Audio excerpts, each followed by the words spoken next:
Hi, here's a quick video on how I made my wood burning oven, outdoor kitchen, tandoor oven and barbecue grill. It's important to say I'm not a professional builder, I'm a chef, and this is how I made my oven. I did have some input from my next door neighbour Jim, who's a builder, and he made sure I wasn't making too many silly mistakes. First I had to prepare the base. After plotting out where and how big I wanted my kitchen to be, I set out digging a hole for the concrete slab. I dug down about 15 centimetres and filled the base with some hardcore and rubble before shuttering the sides and pouring in the concrete. This is the first time I'd ever mixed concrete, but I reckon it was pretty similar to making a cake. After the slab had cured, I set about planning the kitchen area. Jim had managed to recover a bunch of second-hand bricks from the barbecue. In fact, I think about 50% of the whole build was made with recycled materials. I made the pizza oven base out of concrete blocks and the barbecue out of bricks. The interior of the tandoor was made with a clay chimney surrounded by vermiculite as an insulator. You can't really see from the pictures, but there's an air hole at the bottom that drives the tandoor. Next it was time to fill the wood burning oven base. I insulated the top 20 centimetres with wine bottles and vermiculite before sealing with concrete. All the slabs set, I made a canopy over the whole kitchen, a necessary addition as I live in Scotland where the rain is guaranteed all year round. After that, it was on to planning the oven. The whole process evolved during the build phase, and initially I thought about a round oven, but I settled on a rectangular one, as I felt it was more versatile for both pizza and bread baking. Jim from next door made me a couple of forms, and I set about building the oven walls out of recycled bricks from storage heaters. These have amazing refractory properties and hold onto the heat really well. They were so good I used them for the cooking surface too. A quick note on the insulation under the cooking surface. I used aerated blocks, as I was worried that ceramic insulation boards might struggle with Scotland's damp conditions. Also, the blocks were way cheaper.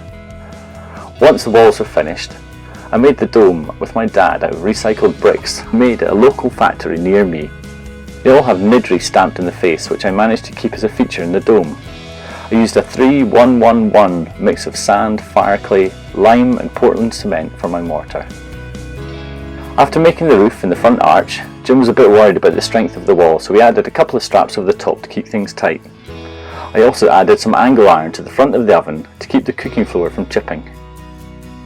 The chimney's an old waste pipe recovered from a building site, which I think looks great, but my wife was a little bit dubious.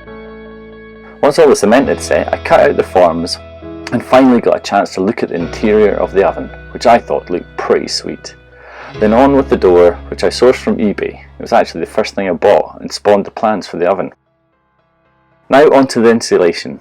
The brick dome and the walls were about 10 centimetres thick, so I went with a 5 centimetre ceramic blanket and 5 centimetres of vermiculite concrete as insulation.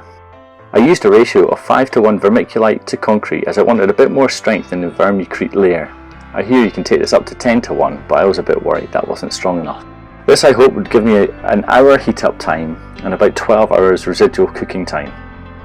After the vermiculite had set, I covered the whole dome with lime render and left it 2 days before starting curing fires. I used this time to make a lid for the tandoor and grill, which I covered with tiles, and that also made up as a cooking surface, which was quite cool. After about 5 days of steadily increasing fires, the oven was dry and ready to go. During the fires, I added a couple of extras such as a tool rack and a wood store before drilling a couple of air holes and painting the oven with masonry paint. Now it was time to cook. The tandoor was first and is great for small numbers, naan bread and skewers. The grill is great and works well with everything from burgers to kebabs and flatbreads. Finally, the pizza oven, which makes amazing pizzas as well as things such as burnt Basque cheesecake. The oven actually takes 1.5 hours to heat up for pizza, which is okay, but stays hot enough to cook in for about 20 hours. This is perfect for baking and for slow cooking, such as the slow cooked pork leg. Anyway, this is how I made my oven. All in all, it cost me about £800 for the whole setup, which I was pretty pleased with. There are some areas which I could have done better, but I think it performs really well and stays hot for ages.